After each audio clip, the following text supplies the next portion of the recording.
المكتب التعاوني للدعوة والإرشاد وتوعية الجاليات بالأحساء.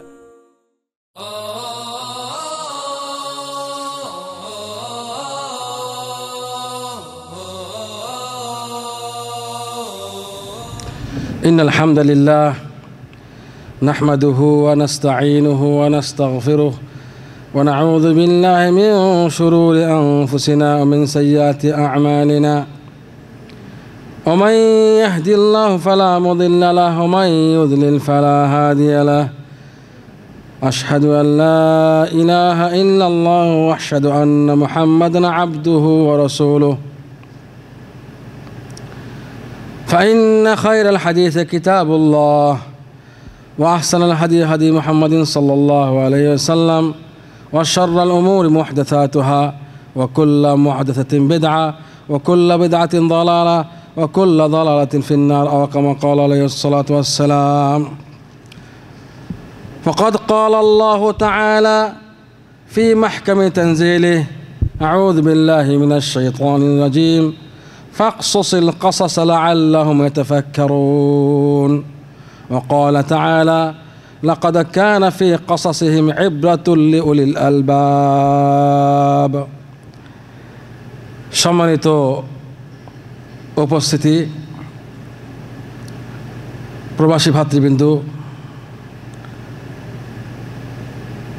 সবাইকে পূর্বে আমি সালাম জানিয়েছি। স্বাগত জানাচ্ছি আজকের এই মহতী অনুষ্ঠান। বিষয়টা অত্যধিক গুরুত্বপূর্ণ, আপনারা অত্যধিক গুরুত্বপূর্ণ, যদিও আলোচক এত গুরুত্বপূর্ণ না। আলোচক আজকের এই প্রোগ্রামে আমাদের মান্যবর সবার শ্রদ্ধেয়, আমাদের ইসলামিক সেন্টারের বাংলা বিভাগের শ্রদ্ধেয় পরিচালক, সবার গণ্য এবং মান্য আমাদের শায়খ সাইফুদ্দিন বিলাল সাহেব, তাঁর অনুপস্থিতিতে প্রোগ্রাম চালিয়ে যাওয়া, বাংলা ভাষায় বলা হয় নাই মামার চেয়ে কানা মামা ভালো, একেবারে না হওয়ার চেয়ে কিছু ভালো। ইংরেজিতে বলে something is better then nothing.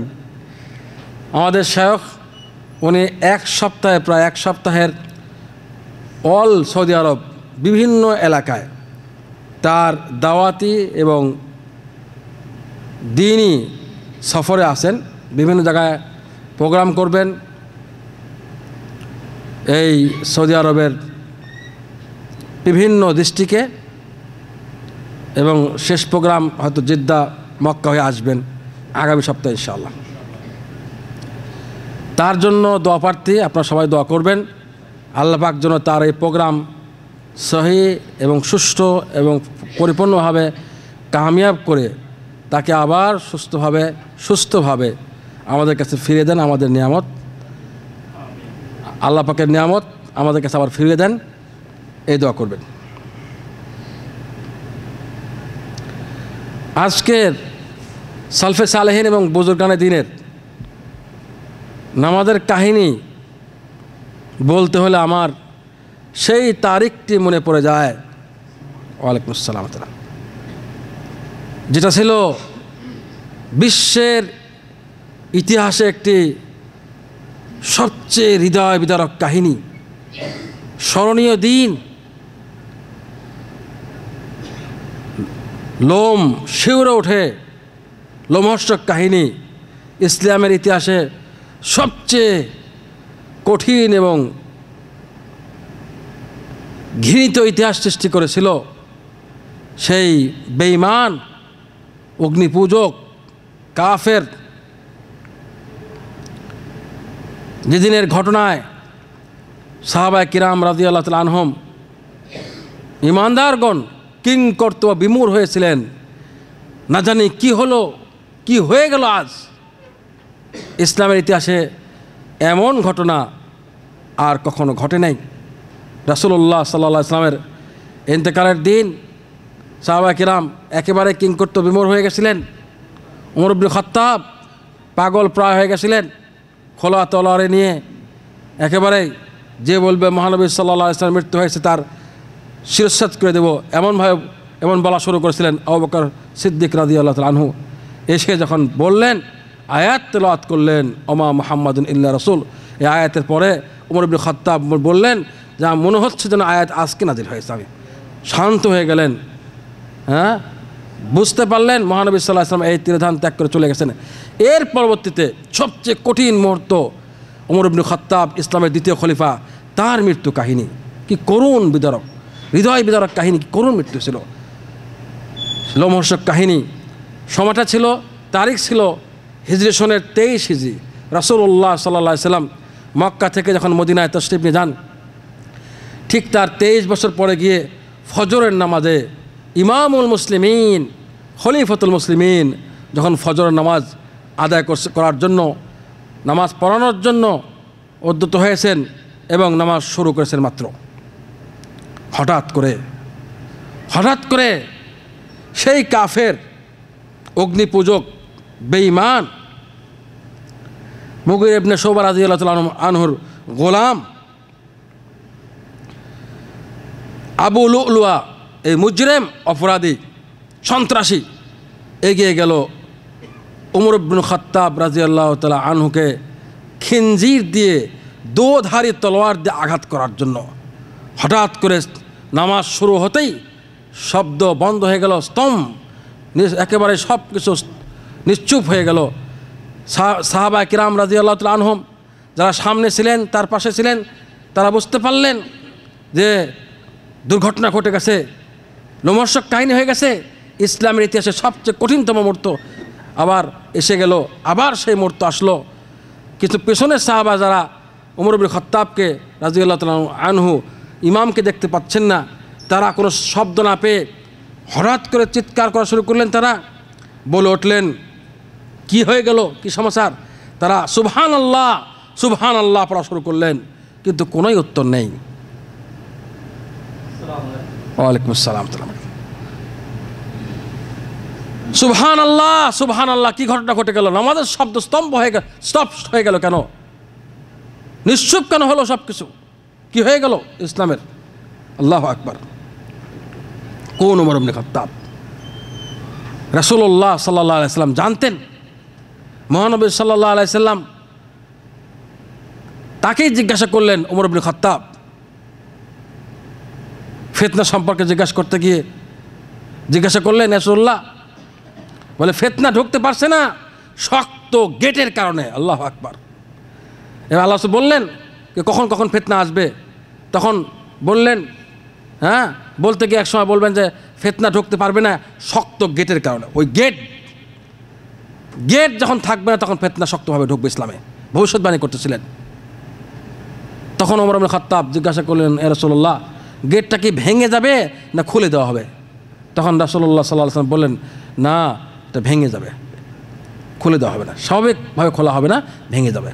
Omar ইবনে খাত্তাব বুঝতেন যে সেই গেটকে, তিনি জানতেন সেই গেট সে নিজে হবেন। সুবহানাল্লাহ। রাসূলুল্লাহ সাল্লাল্লাহু আলাইহি ওয়াসাল্লাম ভবিষ্যৎবাণী করলেন, হ্যাঁ, সে গেট তুমি। কিন্তু ওমর ইবনে খাত্তাব তিনি জানতেন তার কারণে ফিতনা ঢুকতে পারবে না। কিন্তু গেট ভেঙে গেল, তাকে শহীদ করে দেওয়া হলো খঞ্জর, দুধারী খঞ্জর দিয়ে। 1 মাস বিষাক্ত বিষে ওটাকে বিষাক্ত করা হয়েছে রেখে। এই শত্রু, ইসলামের দুশ্মন, অল বিশ্বের দুশ্মন, অগ্নিপূজক আবু লুলুয়া, সে আঘাত করলো। সাহাবায়ে কিরাম কিংকর্ত বিমূঢ় হয়ে গেলেন। শেষ পর্যন্ত ওমর ইবনে খাত্তাব, তার দায়িত্ব, বিশাল দায়িত্ব, মৃত্যু প্রায়, আওয়াজ স্টপ হয়ে গেছে, হ্যাঁ, সব কিছু স্তব্ধ হয়ে গেছে। এরপরেও তিনি আব্দুর রহমান ইবনে আউফকে সামনে বাড়িয়ে দিলেন ইমামতের দায়িত্বের জন্য। আল্লাহু আকবার, আল্লাহু আকবার।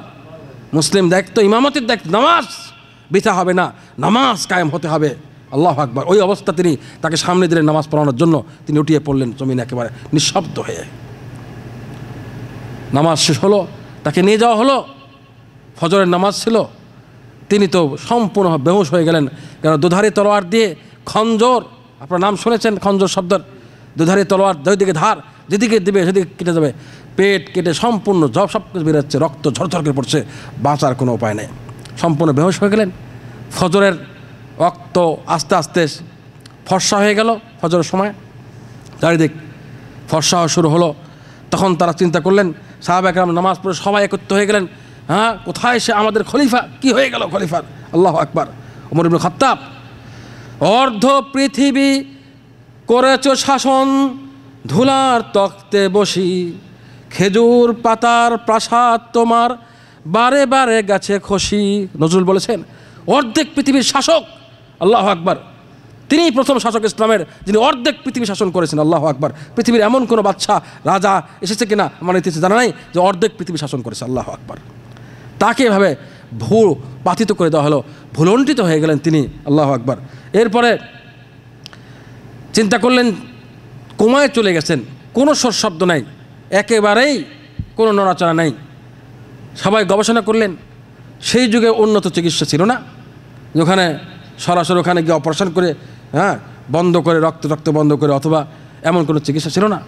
হ্যাঁ, চিন্তা করলেন কি করা যায়, কীভাবে তাকে হুঁশে আনা যায়, কারণ তার নামাজ কমপ্লিট হয় নাই।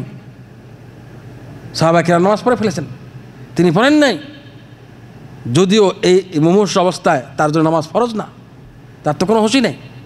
কিন্তু সাহাবা কেরাম চিন্তা করলেন, যদি কখনো হুঁশে আসে এই ব্যাঘ্র, ইসলামের এই বাঘ, দুশ্মনের জন্য বাঘ, অন্যায়ের ব্যাঘ্র, অন্যায় প্রতিরোধের জন্য বাঘ, যদি কখনো গর্জে ওঠে, যদি হুঁশে আসেন, তখন দায়িত্ব আছে কীভাবে তাকে জাগ্রত করা যায়। কোনোভাবেই ডেকে জাগ্রত করা যাচ্ছে না।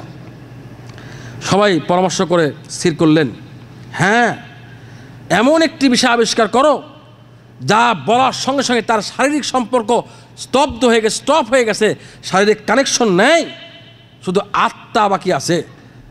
কুমায় যারা চলে যান তাদের, হ্যাঁ তাকে ডেট বলা হয় না, শরীরে কোথাও জীবন পাওয়া যাচ্ছে না, কিন্তু ব্রেন জীবিত, এই জন্য ডেট তারা মানে বলা হয় না। শরীর ডেট হলেও কিন্তু ব্রেনের ডেট হচ্ছে না, এই জন্য কোমায় চলে গেলে তাদের দাফন কাফন করা যায় না, জানাজার নামাজ পড়া যায় না, তাকে চিকিৎসারত অবস্থায় লাইফ সাপোর্ট দিয়ে রাখতে হয়। তিনি এই অবস্থা বলে, এবার শরীরের সম্পর্ক তার নাই, শরীরে কোনো আঘাত করে কিছু করে ওঠানো সম্ভব না।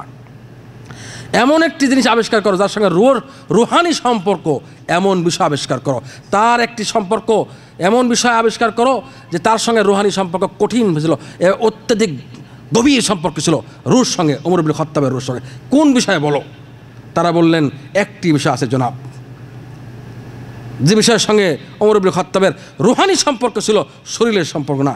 রুহ জাগ্রত হয়ে যেত এমন সম্পর্ক লাগবে, যা শব্দ করলে ওই শব্দই তার কী করবে, কাজ করবে, শকের কাজ করবে। এখন যা বর্তমানে আধুনিক চিকিৎসা শক দেওয়া হয়, আল্লাহু আকবার, শক পেয়ে উঠে যাবে, জাগ্রত হয়ে যাবে, শরীর দরকার নেই, রুহ নিয়ে উঠে যাবে, এমন শব্দ আবিষ্কার করা হলো।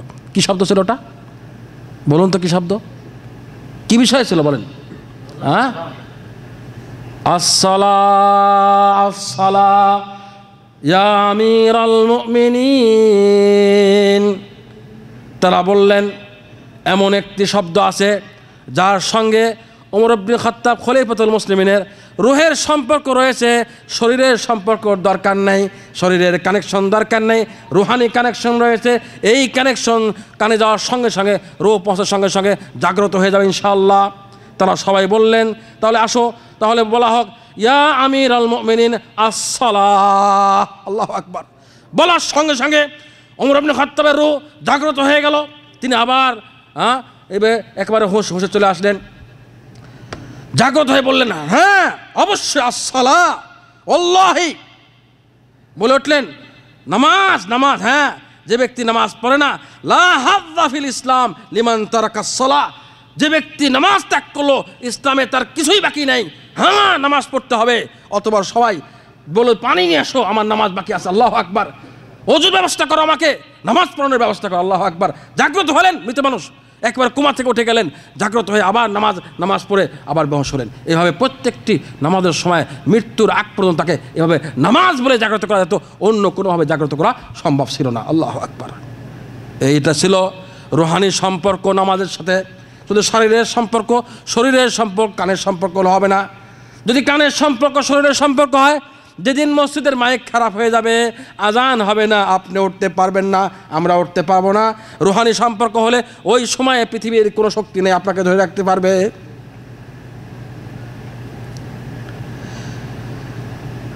ওমর ইবনে খাত্তাব তিনি হলেন ইসলামের খলিফা, তার এই অবস্থা ছিল নামাজের। উলাইকা আবাই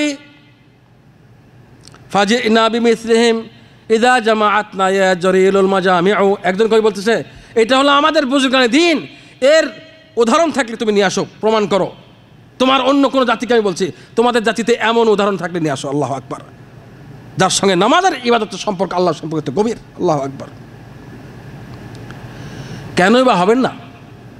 রাসূলুল্লাহ সাল্লাল্লাহু আলাইহি ওয়াসাল্লাম যার মুআল্লিম, অল বিশ্বের উস্তাদ, মুআল্লিমুল বাশার, উমর ইবনে খাত্তাবের উস্তাদ, সমস্ত বিশ্বের জন্য যিনি হেদায়েত, রহমতুল লিল আলামিন সাল্লাল্লাহু আলাইহি ওয়াসাল্লাম, রাসূলুল্লাহ সাল্লাল্লাহু আলাইহি ওয়াসাল্লাম, তিনি কি অবস্থায় ছিলেন মৃত্যুর আগ মুহূর্তে পর্যন্ত?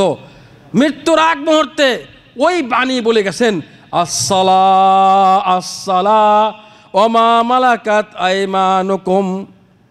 মৃত্যুর আগে তিনি বলে গেছেন দুটি শব্দ, আসসালাহ আসসালাহ, নামাজ নামাজ, নামাজ ত্যাগ করবে না, নামাজকে আঁকড়ে ধরো, নামাজকে ঠিকমতো আদায় করো, নামাজকে কায়েম করো, সব অর্থ হতে পারে। নামাজ নামাজ নামাজ ভুলে যেও না। আর কি, যারা তোমাদের আয়ত্তে রয়েছে দাসী, ওদের হকের ব্যাপারে সাবধান থাকবে। আল্লাহু আকবার। কারণ ওখানে সতর্ক করার দরকার ছিল, কারণ এখানে মানুষ পাওয়ারফুল, যারা মুনিব তারা পাওয়ারফুল, দাসীদের হক যেন নষ্ট না হয়, এই জন্য মহানবী সাল্লাল্লাহু আলাইহি ওয়াসাল্লাম সতর্ক করে গেলেন। তো প্রথম বাক্য কী ছিল? আসসালাহ আসসালাহ। এই শিক্ষা যে জমি দিয়ে গেছেন, এই সালাহ অন্তরে ঢুকতে হবে, হৃদয়ের মধ্যে ঢুকতে হবে, অন্তরের প্রত্যেকটা শিরায় শিরায় ঢুকতে হবে, তবে এই সালাত কায়েম সম্ভব। না হলে গাফলতি হয়ে যাবে, ভুলে যাবো। শরীরের সম্পর্ক, কানের সম্পর্ক হলে হবে না, অন্তরের সম্পর্ক হতে হবে। আসুন আমরা নামাজ নিয়ে সাহাবায়ে কিরাম রাদিয়াল্লাহু তাআলা আনহুম এবং তাবেঈন যারা আছেন, তাদের আমরা চারটি অবস্থা, চারটি দিক বর্ণনা করতে পারি নামাজের, অতি সংক্ষেপে। প্রথম দিক, তারা নামাজ অন্তরের সম্পর্ক কেমন ছিল, একটি উদাহরণ তো আমি কিছুক্ষণ আগেই দিলাম। নামাজের সঙ্গে অন্তরের সম্পর্ক কেমন ছিল? রাসূলুল্লাহ সাল্লাল্লাহু আলাইহি ওয়াসাল্লামের সম্পর্ক তো আপনারা সবাই জানেন। মহানবী সাল্লাল্লাহু আলাইহি ওয়াসাল্লাম তিনটা জিনিস পছন্দ করতেন দুনিয়া থেকে। এই দুনিয়াতে কয় জিনিস পছন্দ করতেন? তার মধ্যে অন্যতম একটি হলো কি, কুররাতু আইনি ফিস সালাহ। মহানবী সাল্লাল্লাহু আলাইহি ওয়াসাল্লাম বলেছেন, নামাজে আমার চোখ ঠান্ডা হয়, আল্লাহর অন্তর ঠান্ডা হয়ে যায়। যখন টেনশনে পড়েন নামাজে চলে যান শান্তি নেওয়ার জন্য। অশান্তি থাকে, দুনিয়ার সমস্যা আসে, যে কোনোভাবে অশান্তি সৃষ্টি হয়, তখন মহানবী সাল্লাল্লাহু আলাইহি ওয়াসাল্লাম নামাজে চলে যান অন্তরের শান্তি নেওয়ার জন্য। আল্লাহু আকবার। প্রশান্তি, ওইটাই প্রশান্তি। আল্লাহু আকবার। এবং তিনি বিলাল রাদিয়াল্লাহু আনহুকে বলতেন, আরিহনা বিহা ইয়া বিলাল, ওই বেলাল তুমি তাড়াতাড়ি আজান একামত দাও আর নামাজের মাধ্যমে আমাকে শান্তি দাও। আল্লাহু আকবার। এটা রাসূলুল্লাহ সাল্লাল্লাহু আলাইহি ওয়াসাল্লামের অন্তরের শান্তি ছিল। যাদের নামাজের সঙ্গে অন্তরের সম্পর্ক নাই কিন্তু নামাজ আদায় করতো, তাদের সম্পর্কে কিছু বলি। তাহলে দেখুন কারা ওরা, যাদের সঙ্গে নামাজের অন্তরের সম্পর্ক নেই, শরীরের সম্পর্ক আছে কিছু কিছু। তাদের সম্পর্কে প্রসিদ্ধ সাহাবী ইবনে মাসউদ রাদিয়াল্লাহু তাআলা আনহু বলে গেছেন, লাকাদ রাআইতুনা মা ইয়াতাখাল্লাফ আনিস সালাহ ইল্লা মুনাফিকুন মা'লুমুন নিফাক, লাকাদ রাআইতু রাজুল ইউতা বিহি ইউহাদা বাইনা রাজুলাইন হাত্তা ইয়াকাম ফিস সাফ। আল্লাহু আকবার। তিনি বলেন, আমি দেখেছি আমাদের মধ্যে, সাহাবাদের মধ্যে কোনো ব্যক্তি, একজন সাহাবী, একজন মোমেন নামাজের জামাত থেকে পিছনে থাকতেন না, জামাত ছাড়তেন না, জামাত ত্যাগ করতেন না। কারা করতো জামাত ত্যাগ?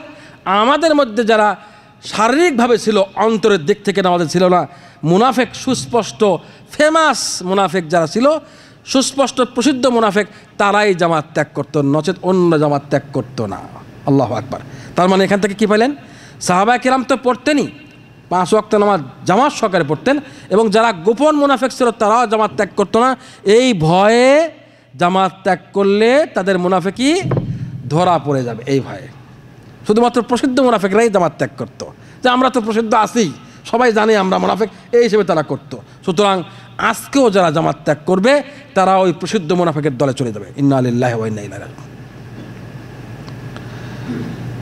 তিনি বলেন সাহাবায়ে কিরামদের সম্পর্কে যে আমাদের মধ্যে যারা ছিল সাহাবায়ে কিরাম, তারা তো নামাজ পড়তেন, জামাত পড়তেন, এমনকি কোনো ব্যক্তি অসুস্থ হয়ে গেলে চলার শক্তি পাইতো না, হাঁটার শক্তি নেই, তাকেও ধরে ধরে নিয়ে এসে তা কাতারের মধ্যে সপে দাঁড়িয়ে করে দেওয়া হতো, লাইনে দাঁড় করে দেওয়া হতো। একা চলতে পারে না, আর একজন ধরে এসে লাইনে খাড়া করে দিত। আল্লাহু আকবার। কিন্তু জামাত ত্যাগ করতে না। মহানবী সাল্লাল্লাহু আলাইহি ওয়াসাল্লাম নিজেও তাই করেছেন। দুইজনের উপর ভর দিয়ে, দুইজনের কাতারের উপর ভর দিয়ে, পাশে এক পাশে আলী রাদিয়াল্লাহু তাআলা আনহু, আর এক পাশে ইবনে আব্বাস রাদিয়াল্লাহু তাআলা আনহুমা, দুইজনের কাঁধের উপর ভর দিয়ে এক পা মাটির সঙ্গে শেষলে আর এক পা কোনো রকম উঠিয়ে গিয়ে জামাতে হাজির হয়েছেন। আল্লাহু আকবার। এই শিক্ষা সাহাবায়ে কেরাম আমল করেছেন। তাদেরকেও ধরে ধরে জামাতে সবে হাজির করা হতো, যে আসতে না পারতেন ধরে ধরে এনে খাড়া করে দেওয়া হতো জামাতে। আল্লাহু আকবার। কিন্তু জামাত ত্যাগ করতেন না কোনোভাবেই তারা। আল্লাহু আকবার।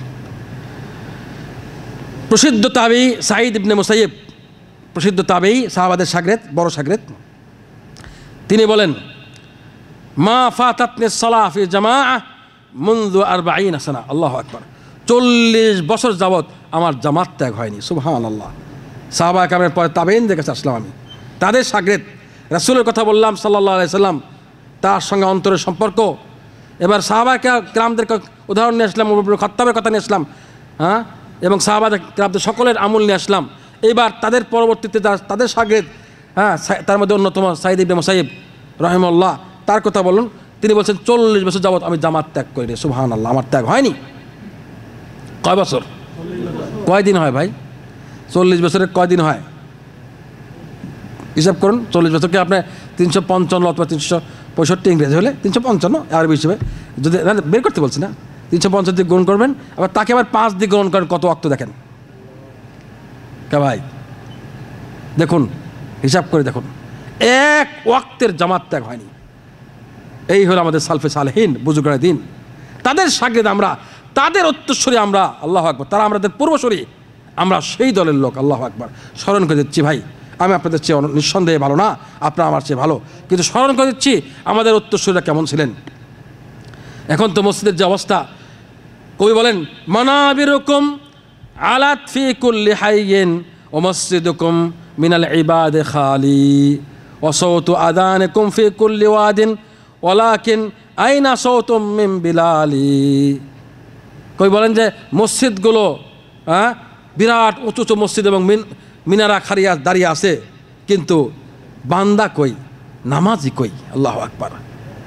কোনো কোনো মসজিদে জোহরের সময় যান, ফজরের সময় বাদি দিলেন, ফজরের সময় গেলে তো এক কাতার পাবেন না। কোনো কোনো মসজিদে জোহরে যান, কখনো কোনো রকম 1 কাতার 2 কাতার 1.5 কাতার হচ্ছে। আল্লাহু আকবার। বাকি কাতারগুলো খালি, জুমার দিন ছাড়া পুরো হয় না। বলছে অনেক আজানের শব্দ আছে, কিন্তু বিলালের সে আজান কই?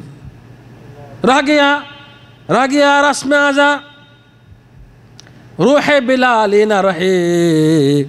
কই বলেন যে আজান তো রয়ে গেছে, কিন্তু বিলালের সে রু নাই, এজন্য আজান শুনে মানুষ আসছে না, সে রু লাগবে।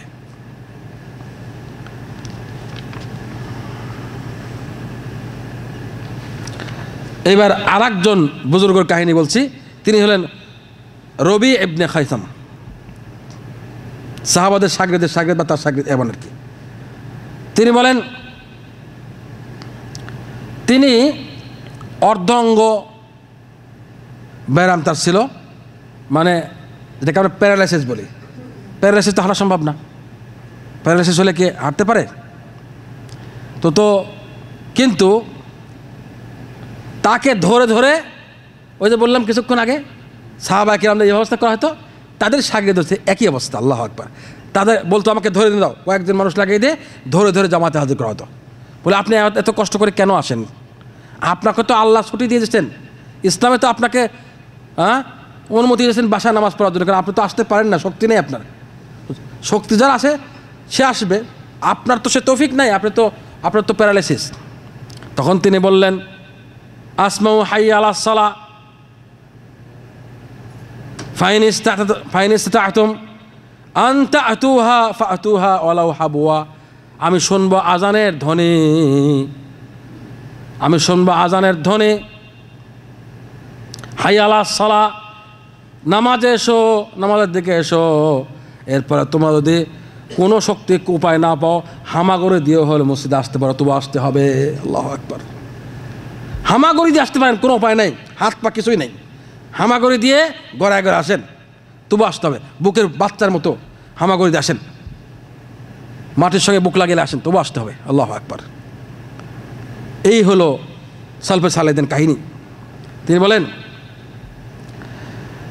আর একজন বুজুর্গ, শুনুন, আমের ইবনে আব্দুল্লাহ ইবনে জুবাইর, আব্দুল্লাহ ইবনে জুবাইরের ছেলে আমের, তিনি ছিলেন মুআজ্জিন, আল মুআজ্জিন।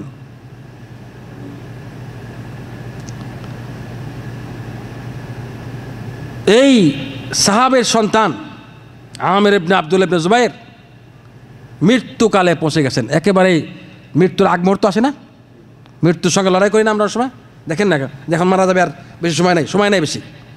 এই মুহূর্তে হঠাৎ করে শুনেছেন আল্লাহু আকবার, আল্লাহু আকবার, শুনলেন হাইয়া আলাস সালাহ, হাইয়া আলাল ফালাহ, আল্লাহু আকবার।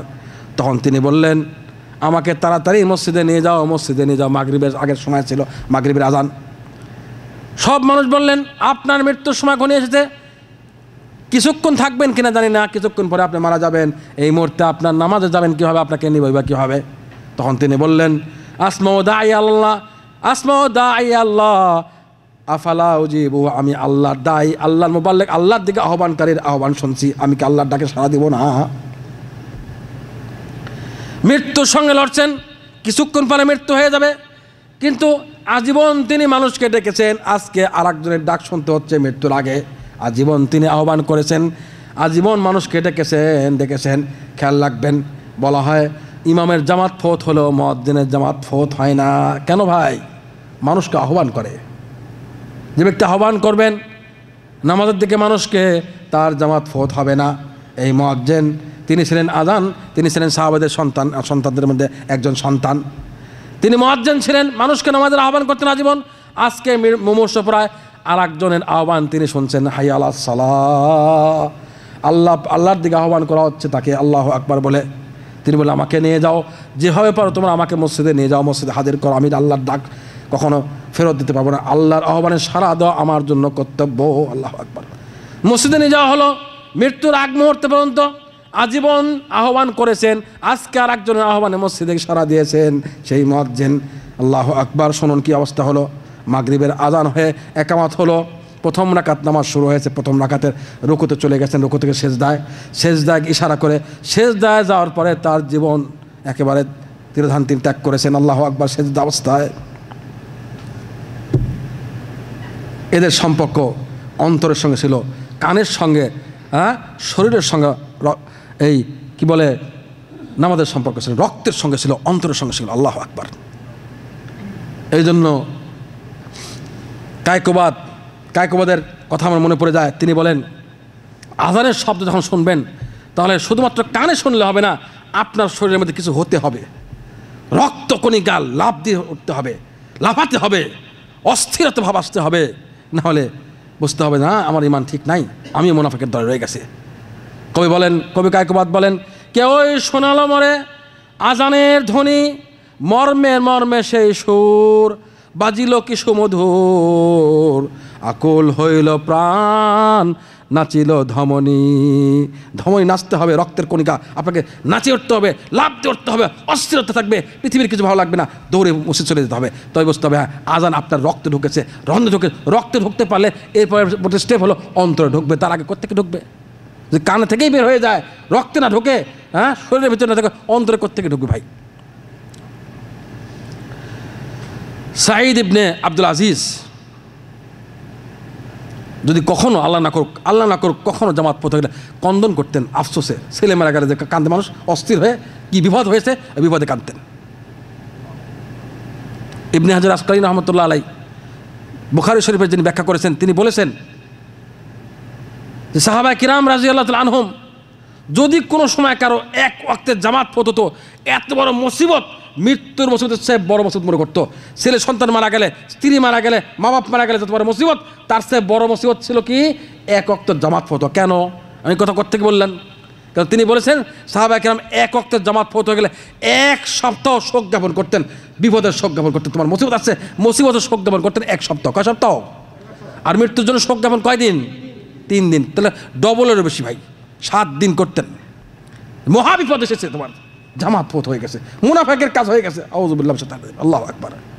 এবং তাকবীরে উলা, ইমামের প্রথম তাকবীরের সঙ্গে আল্লাহু আকবার সঙ্গে আল্লাহু আকবার বলা, এর তাকবীরে উলা বলে। এই তাকবীরুল্লাহ ফৌত হয়ে গেলে 3 দিন শোক জ্ঞাপন করতেন সাহাবায়ে কেরাম, এটা বিপদ তোমার জন্য, তোমার তাকবীরুল্লাহ ফৌত হয়ে গেছে। কেন? এটাও লক্ষণ ভালো না তাকবীরুল্লাহ ফৌত হয়। ইমাম নববী রহমতুল্লাহ বলেছেন আল্লাহর রহমত থেকে তাকে দূরে সরিয়ে দেয়, আসবে সামনে। তাকবীরুল্লাহ ফৌত হলে ওটাকে কোনো ছেলে সন্তান আত্মীয় স্বজন পিতামাতা মারা গেলে যে বিপদটাকে ওই এরকম বিপদ মনে করতেন। দুনিয়ার বিপদ এটা, আখিরাতের তাকবীরুল্লাহ ফৌত হয়ে গেছে, এটা আখিরাতের বিপদ, ওই ছেলে পেলে সন্তান নিকট তোমাকে মারা গেছে এমন বিপদ এসেছে। এই জন্য 3 দিন শোক জ্ঞাপন করতেন। আর জামাতের এক ওয়াক্ত নামাজ ফৌত হলে 7 দিন, তার ডবলেরও বেশি করতেন শোক জ্ঞাপন, এত বড় বিপদ মনে করতেন। কে ভাই, এটা কি বিপদ আসলে? জামাত ত্যাগ হওয়া বিপদ না? বিপদ না? বিপদ না ভাই, মহা বিপদ, মহা বিপদ। সন্তান মারার চেয়ে বেশি বিপদ, বাপ মা মারার চেয়ে বেশি বিপদ, এর চেয়ে মুসিবত বড় মুসিবত। কারণ দিনের মুসিবত এটা, আল্লাহু আকবার। ফিতনা, অন্তরে মুনাফিকি ঢুকে যেতে পারে যে কোনো মুহূর্তে।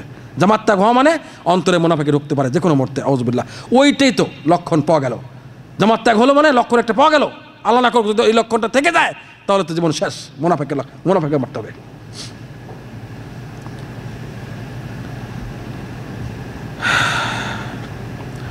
আরেকজন সাহাবাদের শাগিরেদ আব্দুর রহমান ইবনে মাহদি, প্রসিদ্ধ মুহাদ্দিস ছিলেন। তাকে জিজ্ঞাসা করা হলো, যদি কোনো মানুষ নতুন বিবাহ করে বাসর ঘর, তার জন্য কি মানে জামাত একাটুক, ধরেন বাসর ঘর জামাত ছাড়া ঘরে টরে পড়লে বা পরে পড়লে হয় এটা কিনা, একটু ঢিল ঢালা থেকে সরিয়েতে বলে এক ওয়াক্তও না। ওই যে রাত বাসর ঘর সে রাত্রের সে এশার নামাজও না ফজর নামাজ, এক ওয়াক্ত জামাত ত্যাগ করা যাবে না কোনোভাবেই না। আল্লাহু আকবার। যে পরিস্থিতির শিকার হোক না কেন জামাত কখনো ত্যাগ করা যাবে না। জামাতের সঙ্গে সম্পর্ক আল্লাহর সঙ্গে সাক্ষাতের সম্পর্ক, বান্দার সঙ্গে আল্লাহর সম্পর্ক, সৃষ্টিকর্তা সবচেয়ে বেশি হক তার। পৃথিবীতে এমন কি আছে তার চেয়ে বেশি হক তার। উমর ইবনে খাত্তাব খঞ্জর মারা হলো, শহীদ করে দেওয়ার জন্য খঞ্জর, বেহুশ হয়ে গেছেন। সাহাবা একরাম জামাত ত্যাগ করেছেন, এত বড় বিপদ। খলিফাতুল মুসলিমিন, অর্ধেক পৃথিবীর শাসক যিনি ছিলেন তাকে খঞ্জর মারা হয়েছে, জামাত ত্যাগ করেছেন। বরঞ্চ নিজে আর একজন ইমাম ঠিক করে দিলেন, জামাত কায়েম করো, আল্লাহ নামাজ কায়েম করো, দিস ইজ দ্য ইসলাম। কাকে দিলেন? আব্দুর রহমান ইবনে আউফকে দিলেন সামনে, জামাত কায়েম করার জন্য, ইসলাম কায়েম করার জন্য। আল্লাহু আকবার।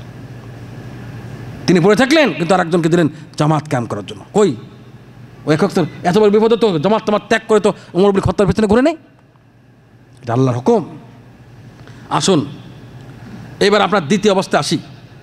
4টে পয়েন্ট বললাম, সাহাবা বুজুর্গানের দিনের নামাজের ব্যাপারে কয় পয়েন্ট বলছিলেন?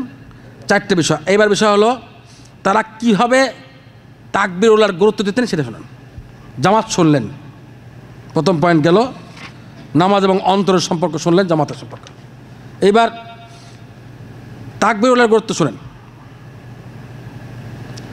অনেক মানুষ নামাজ পড়ে কিন্তু ওই যে বললাম এক রাকাত চলে যায়, বা তাকবীরুল্লাহ তাকবীরে থানি পায়, দ্বিতীয় তাকবীরে শরীক হয়, তৃতীয় রাকাতে শরীক হয়, তৃতীয় রাকাত শরীক হয়, এমনও হয়।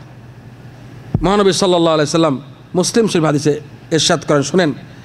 রাসূলুল্লাহ সাল্লাল্লাহু আলাইহি সাল্লাম বলেন, লা ইয়াজালু কওমুন ইয়াতাখারুনা হাত্তা ইউআখিরুহুমুল্লাহ। ক্বাল নবী ইয়াতাখারুনা আই আনিস সুফুফিল ওয়াল হাত্তা ইউআখিরুহুমুল্লাহ তাআলা আর রাহমাতিহি ওয়া আযীমি ফাদলিহি ওয়া রাফইল মুনজিলা ওয়া আনিল ইলমি ওয়া নাহবি যালিক। শুনুন ভালো করে, মুসলিম শরীফের হাদিস। রাসূলুল্লাহ সাল্লাল্লাহু আলাইহি ওয়াসাল্লাম বলেন, কিছু কিছু মানুষ সব সময়ের জন্য জামাতে প্রথম কাতারে নামাজ পড়তে আসে। প্রথম কাতারে কারা পড়বে? যারা তাকবীরুল্লাহ পাবে, তারা প্রথম তাকবীর যারা ধরার ইচ্ছা তারা আসবে প্রথম কাতারে, ঠিক কিনা? কিছু লোক প্রথম কাতার নামাজ পায় না, দ্বিতীয় কাতার, তৃতীয় কাতার, চতুর্থ কাতারে, পরবর্তী কাতারে সবসময় অভ্যাস করেছে, বলে পিছনে থাকে, বলে আল্লাহ পাক তাদেরকে রহমত থেকে পিছনে করে দিবে। আল্লাহ সাল্লাল্লাহু আলাইহি ইন্না লিল্লাহি ওয়া ইন্না ইলাইহি রাজিউন। বলে সবসময় যারা পেছনের কাতারে থাকবে, প্রথম রাকাত, এক রাকাত, দুই রাকাত পাবে না, প্রথম কাতারে পাবে না জায়গা, তাদেরকে রহমত থেকে পিছিয়ে করে দেবেন। ইয়াগফিরুহুমুল্লাহ, নবী বলেন আল্লাহর রহমত থেকে, আল্লাহর করুণা থেকে এবং তাদের মর্যাদা থেকে এবং ইলম থেকে, এমন জিনিস থেকে পিছনে করে দেবেন। কোনো কোনো বর্ণনা আছে থেকে পিছনে যেতে যেতে একবারে জাহান্নামে ঢুকে যাবে। ইন্না লিল্লাহি ওয়া ইন্না ইলাইহি রাজিউন। আদখালাহুল্লাহু নার, এরকম আসছে, আদখালাহুল্লাহু নার, আল্লাহ পাক ওদেরকে জাহান্নামে ঢুকে দেবেন পিছনে যেতে যেতে একবারে, মুনাফিকের মতো। এটা মুনাফিকের কাজ, মানে ওরা কোনো মানুষ দেখানোর জন্য আসে, একটু পিছিয়ে গেলে ভালো, সামনে মানুষ আছে দেখছে সামনে, এবার একটু পিছনে আরেকটু পিছনে একবার লাস্ট যাবো আজকে, একবার আসলোই না, আর দেখে নেই কেউ, বেশি গেছি গা। মুনাফিকদের আমল এটা, এই জন্য জাহান্নামে ঢুকবে তারা। আদি ইবনে হাতেম, হাতেম তাইয়ের নাম আপনারা সবাই শুনেছেন, তিনি সাহাবী ছিলেন না, তার ছেলে আদি সাহাবী ছিলেন রাদিয়াল্লাহু তাআলা আনহু। দাতা হাতেম তাইয়ের ছেলে আদি, তিনি বলেন যখন থেকে আমি ইসলাম কবুল করেছি তখন থেকে নিয়ে যখনই নামাজের একামত হয়েছে আমি ওযু অবস্থাতেই ছিলাম। সুবহানাল্লাহ, মানে প্রত্যেক ওয়াক্ত একামতের আগে আমি ওযু অবস্থায় ছিলাম, ওযু ছাড়া একামত হয়নি। তো ওযু ছাড়া একামত হলে না হলে যদি ওযু অবস্থায় একামত হয় তাহলে তো জামাত পাবেনি প্রথম কাতারে, এবং তাকবীর পাবেনি। আল্লাহু আকবার, কি অর্থ? অর্থ তাকবীর সহকারে নামাজ পড়তে পেরেছেন তিনি। এখন যদি একামত হয় কারো ওযু না থাকে, তাকবীরুল্লাহ কেমনে পাবেন? প্রথম কাতার জায়গা কীভাবে পাবেন? সম্ভব? ওযু করতে গেলে তো এক রাকাত গেছে কা, দুই রাকাতও গেছে কা অনেক সময়। খেয়াল করবেন, এটা আমাদের সালফ জানেন সাহাবাদের তাকবীরুল্লাহর গুরুত্ব। ইব্রাহিম ইবনে মাইমুন তিনি প্রসিদ্ধ একজন মুহাদ্দিস ছিলেন, স্বর্ণকার ছিলেন তিনি। কি ছিলেন? স্বর্ণকার। তিনি হাতুড়ি পিঠে, ওই যে ছোটো ছোটো হাতুড়ি দিয়ে বিভিন্ন গয়না টনা বানাতেন। যখনই আজানের শব্দ শুনতেন, আল্লাহু আকবার আল্লাহু আকবার শব্দ শোনার সঙ্গে সঙ্গে তার হাতুড়ি কেবল উপরে উঠিয়েছেন, আর একটা পিঠা বাকি আছে, ওই পিঠা না দিয়ে হাতুড়িটা ফেলে দিয়ে আজানের সঙ্গে সঙ্গে মসজিদে চলে যেতেন। আল্লাহু আকবার বলতেন না যে হাতে উঠেছে একটা পিঠাটা মেরেই দিই, না বলতেন না, হাতে উঠে ওইভাবে ফেলে দিতেন হাতুটাকে, আর মারতেন না আর একটা পিঠা নেই। হ্যাঁ, ওই গহনা রাখে হাতুড়ি রেখে সঙ্গে সঙ্গে আল্লাহর ডাকে সারা দিয়ে মসজিদে চলে যেতেন। আল্লাহু আকবার। তিনি স্বর্ণকার ছিলেন ভাই, ব্যবসায়ী ভাই, দোস্ত ভাই বুজুর্গ, তিনি ব্যবসায়ী ছিলেন, তিনি একজন স্বর্ণকারক ছিলেন। হ্যাঁ, যা হাতুড়ি পিঠানো তার কাম, গহনা তৈরি করা কাম, হাতুড়ি উঠাতেন, আল্লাহ শব্দ শোনার সঙ্গে সঙ্গে আল্লাহ, হাতুড়ি আর নিচে নামতো না, ওইভাবেই ওটা রেখে সঙ্গে সঙ্গে মসজিদে চলে যেতেন। আমরা কি তা করতে পারি না? আমরা পারি ভাই? আল্লাহু আকবার শুনলাম, দোকান সঙ্গে সঙ্গে বন্ধ, সব কিছু স্টপ করে আল্লাহর ডাকে সাড়া দেব। এটা মনে করলে আপনাদের জন্য সহজ হবে। যদি আমরা এরকম মনে করি, হ্যাঁ আল্লাহ, হতে পারে আমার জীবনের শেষ নামাজ এটা, আল্লাহু আকবার, আমি কি চাই না আমার শেষ নামাজটা তাকবীরুল্লাহ সহকারে একবার ইমাম প্রথম কাতারে গিয়ে আমি নামাজ আদায় করি? আমাদের সবার ইমাম, মুসলমানদের ইমাম, প্রথম ইমাম যিনি ছিলেন, চার ইমাম, প্রসিদ্ধ চার ইমামের প্রথম ইমাম কে ভাই? ইমাম আজম আবু হানিফা রাহমাতুল্লাহ আলাইহি। তিনি সেজদা অবস্থায় জীবন ত্যাগ করেছেন। আমরা আল্লাহর কাছে দোয়া করি, আমরা সবাই দোয়া করি, হে আল্লাহ, বলুন, হে আল্লাহ, আমাদেরকেও সেজদা অবস্থায় দুনিয়া ত্যাগ করার তৌফিক দান করো আল্লাহ। সবাই মৃত্যুবরণ করবে, কিন্তু অবস্থা শেষ ভালো যার সব ভালো তার, শেষ ভালো যার সব ভালো তার, এইটা যেন খেয়াল থাকে যে আমাদেরকে যেন আল্লাহ সেজদা অবস্থায় মৃত্যুবরণ করেন, অন্য অবস্থায় যেন না হয়, ভালো অবস্থায় এবং সেজদা অবস্থায়। এটা হলো পৃথিবীর সবচেয়ে ভালো অবস্থা। পৃথিবীতে মানুষের সবচেয়ে আল্লাহর কাছে কখন? সেজদা অবস্থায়, সবচেয়ে নিকটবর্তী বান্দা আল্লাহর কাছে হয়ে যায়, ওই অবস্থায় যেন আল্লাহ পাক মৃত্যুদান করেন, বলে আমিন। সাঈদ বলেন, 30 বছর যাবৎ আমি মসজিদে থাকা অবস্থায় মুয়াজ্জিন আযান দিয়েছে। 30 বছর যাবৎ মসজিদে ঢোকার পরে মুয়াজ্জিন আযান শুরু করেছে। কি ভাই, কখন গেছেন নামাজে বলেন তো? আযানের আগে না পরে? আযানের আগে মসজিদে গিয়ে অবস্থিত গেছেন। তারা আমাদের বুজুর্গাধীন, তাদের জীবনীতে আমাদের জন্য শিক্ষণীয় বিষয় আছে। এবার আসুন, রাসূলুল্লাহ সাল্লাল্লাহু আলাইহি ওয়াসাল্লাম কি বলেন? তাকবীরুল্লাহ কথা বলতেছিলাম, তাকবীরুল্লাহ বললে তো একটা হাদিস বলতে হবে না? তাকবীরুল্লাহ সেই হাদিসটি, প্রসিদ্ধ হাদিসটি বলতে হবে।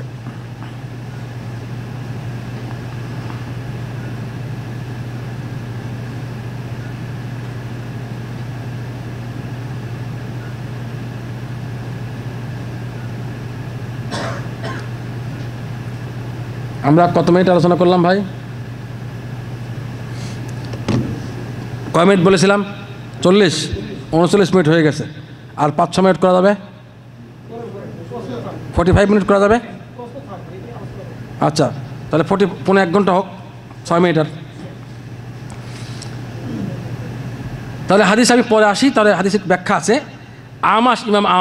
ইমাম মুসলিম শরীফের রাবি, মুসলিমের ওস্তাদ, তিনি বলেন 70 বছর যাবৎ তাকে আল্লাহ পাক তৌফিক দান করেছেন, তাকবীরুল্লাহ কখনো ফৌত হয়নি। আল্লাহু আকবার। 70 বছর যাবত নামাজ পড়েছেন। তাকবীরুল্লাহ কখনো, তাকবীরুল্লাহ মানে প্রথম তাকবীর, ইমাম সাহেব আল্লাহু আকবার বলে আপনি আল্লাহু আকবার করবেন, প্রথম তাকবীরের সঙ্গে ইমাম সাহেবের সঙ্গে নামাজ আদায় করা, এইটা ফজিলত পরে আসতেছি।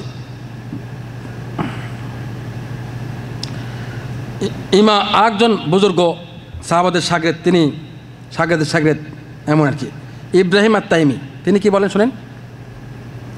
যদি কোনো মানুষকে দেখো, কোনো আলেম, কোনো বুজুর্গ, কোনো দিনদার, সে দিনদার প্রসিদ্ধ, যদি কোনো মানুষকে দেখো সে তাকবীরুল্লাহ কোনো গুরুত্ব দেয় না, বলে ফাগসিল ইয়াদাকা মিনহু, ওখান থেকে তোমার হাত ধুয়ে ফেলো, মানে ওখান থেকে তোমার এলম নেওয়ার দরকার নেই, শিক্ষা নেওয়ার দরকার নেই, হাদিস নেওয়ার দরকার নেই, কিছু নেওয়ার দরকার নেই, ওই সব মানুষের কাছ থেকে এলম নেওয়া দরকার, হাত ধুয়ে ফেলো ওখান থেকে, হাত দাও, মানে একবারে ওখান থেকে দূরে চলে যাও। আল্লাহর ভয় থাকলে সে তাকবীরুল্লাহ ত্যাগ করতে পারে না। যদি কোনো মানুষ, কোনো ইমাম, কোনো বুজুর্গ, কোনো আলেম দেখো যে তাকবীরুল্লাহ গুরুত্ব নেই, নামাজ পড়ে কিন্তু ওই দ্বিতীয় তাকবীর, তৃতীয় তাকবীরে গিয়া প্রথম তাকবীরে গুরুত্ব নেই তার থেকে হাত দিয়ে রাখো, মানে তখন তাকে কোনো এলম নিও না, আমলও নিও না, কিছু নিও না, বরকত হবে না তোমার। সে নিজে আল্লাহকে ভয় করে না, সে নিজেকে মুনাফিক থেকে মুক্তি করতে চায় না, মুমিনদের দলে শামিল করতে চায় না, তো তার কাছ থেকে তুমি কিনবে? সে আল্লাহকে ভয় করলে এরকম কখনো করতো না। রাসূলুল্লাহ সাল্লাল্লাহু আলাইহি সাল্লাম সহিহ হাদিসে ইরশাদ করেন, হাদিসটি গ্রহণযোগ্য হাদিস এবং সহিহ হাদিস, শুনুন, শেখ আলবানী হাসান বলেছেন, মানে সহিহ মানে গ্রহণযোগ্য হাদিস আর কি, হাসান হাদিস। রাসূলুল্লাহ সাল্লাল্লাহু আলাইহি ওয়াসাল্লাম ইরশাদ করেন, মান সাল্লা লিল্লাহি 40 ইয়াওমান ফি জামাআতিন ইউদরিকুত তাকবীরাতাল উলা কাতাবাল্লাহ ওয়া কুতিবা লাহু বারাআতান, কুতিবা লাহু বারাআতান, বারাআতুম মিনান নার ওয়া বারাআতুম মিনান নিফাক। আবার বলে হাদিসটি, মান সাল্লা লিল্লাহি 40 ইয়াওমান ফি জামাআতিন ইউদরিকুত তাকবীরাতাল উলা কুতিবা লাহু বারাআতান, বারাআতুম মিনান নার ওয়া বারাআতুম মিনান নিফাক। মহানবী সাল্লাল্লাহু আলাইহি ওয়াসাল্লাম ইরশাদ করেন, যে ব্যক্তি আল্লাহর জন্য 40 দিন জামাতের সাথে এবং তাকবীরুল্লাহর সাথে নামাজ আদায় করবে, আল্লাহ পাক তার জন্য 2টি সার্টিফিকেট দিবেন। একটি হলো জাহান্নাম থেকে মুক্তি সার্টিফিকেট, আর একটি মুনাফিকি থেকে মুক্তি সার্টিফিকেট। আল্লাহু আকবার, সুবহানাল্লাহ। কয়দিন ভাই? কঠিন। কিছুক্ষণ আগে শুনলেন কয় বছর? 70 বছর। কয় বছর? 70 বছর বেশি না 40 দিন বেশি? ভাই বলেন 40 দিনে কে কে রাজি আছেন? নিয়ত করেন আল্লাহ পাকের পক্ষ থেকে 2টা সার্টিফিকেট নেওয়ার জন্য, জাহান্নাম থেকে মুক্তি এবং মুনাফিক থেকে মুক্তি। হে আল্লাহ, আমাদের সবাইকে তৌফিক দাও আল্লাহ। হে আল্লাহ, কবুল কর আল্লাহ, তুমি কবুলের মালিক আল্লাহ। হে আল্লাহ, অন্তরের মালিক আল্লাহ তুমি আল্লাহ। আল্লাহুম্মা সাব্বিত কুলুবানা আলা দীনিকা রাব্বিল আলামিন। আল্লাহুম্মা সাব্বিত কুলুবানা আলা দীনিকা রাব্বিল আলামিন। আল্লাহুম্মা সাব্বিত কুলুবানা আলা দীনিকা রাব্বিল আলামিন। আল্লাহুম্মা তাকাব্বাল মিন্না ইন্নাকা সামিউন আলিম। আল্লাহ তৌফিক দান করুন আমাদের সবাইকে। শর্ত কয়টা? 5টি শর্ত। প্রথমে জামাতে নামাজ, তাই না ভাই? নামাজ পড়তে হবে। 2 নম্বর হলো জামাতে পড়তে হবে। 3 নম্বর তাকবীরুল্লাহ পড়তে হবে। 4 নম্বর না, 4 নম্বর 5 নম্বর আগে চলে গেছে। অর্থাৎ প্রথম হলো, আচ্ছা বলি 5 ওয়াক্ত নামাজ। 6 নম্বর 5 নম্বর কি? 40 দিন। আবার বলি, তাহলে যে ব্যক্তি 40 দিন 5 ওয়াক্ত নামাজ জামাতের সাথে এবং তাকবীরুল্লাহর সাথে আদায় করবে, তার জন্য কয়টা পুরস্কার? 2টা পুরস্কার, জাহান্নাম থেকে মুক্তি সার্টিফিকেট এবং মুনাফিকের থেকে মুক্তি সার্টিফিকেট। দেখলেন, তাকবীরুল্লাহ ছাড়া মুনাফিক থেকে মুক্তি সার্টিফিকেট পাওয়া যাচ্ছে না। আসুন, এটা হলো আমাদের সাহাবা কিরামদের, সালফে সালেহিনদের এবং মহানবী সাল্লাল্লাহু আলাইহি ওয়াসাল্লাম হাদিস সম্মত এই 2য় পয়েন্ট গেল। 3 নম্বর পয়েন্ট হলো নামাজটাকে ভালোভাবে আদায় করতে হবে, যেভাবে মহানবী সাল্লাল্লাহু আলাইহি ওয়াসাল্লাম আদায় করেছেন। শুধু নামাজ পড়লেই হবে না, শুধু নামাজ পড়লেই হবে না। শুনুন, মহানবী সাল্লাল্লাহু আলাইহি ওয়াসাল্লাম একবার দেখলেন এক ব্যক্তি সে নামাজ আদায় করলো। 3 নম্বর পয়েন্টে রাসূলুল্লাহ সাল্লাল্লাহু আলাইহি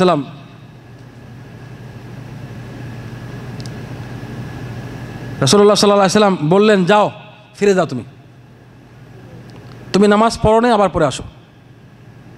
তিনি আবার পড়লেন, আবার বললেন একই কথা, তুমি ফিরে যাও, নামাজ পড়ো, নামাজ পড়ে আসো। নামাজ পড়ো নাই বললেন না যে নামাজ হয় নাই, ওই রকম পড়া না পড়া সমান। আবার পড়লেন, আবার বললেন, যাও, ফিরে যাও, তুমি নামাজ পড়ো, নামাজ পড়ে আসো, নামাজ আদায় করে আসো। তখন তিনি তৃতীয়বার বললেন রাসূলুল্লাহ আমি তো আসতে ভালো পাই না। এটা আগেই প্রশ্ন করা দরকার ছিল তার। তখন মহানবী সাল্লাল্লাহু আলাইহি ওয়াসাল্লাম শিক্ষা দিলেন যে যখন তুমি আল্লাহু আকবার বলবা, এরপরে সূরা ফাতিহা পড়বা, এরপর যা সহজ কিরাত তা পড়বে, হ্যাঁ হ্যাঁ, নামাজ যেটা কিরাত তোমার সহজ, মানে সূরা ফাতিহা এবং সূরা ফাতিহা পড়ো, এরপর অন্য সূরা পারলে পড়বে। এরপরে তুমি কী করবে, রুকুতে এসো। রুকুতে এসে একেবারে সমতল হতে হবে পিঠ, এবং ধীর এবং স্থির হতে হবে, একেবারে ধীর স্থির, কিছুক্ষণ থাকতে হবে, ধীর হবে, উঠি এখানে ধরুন না।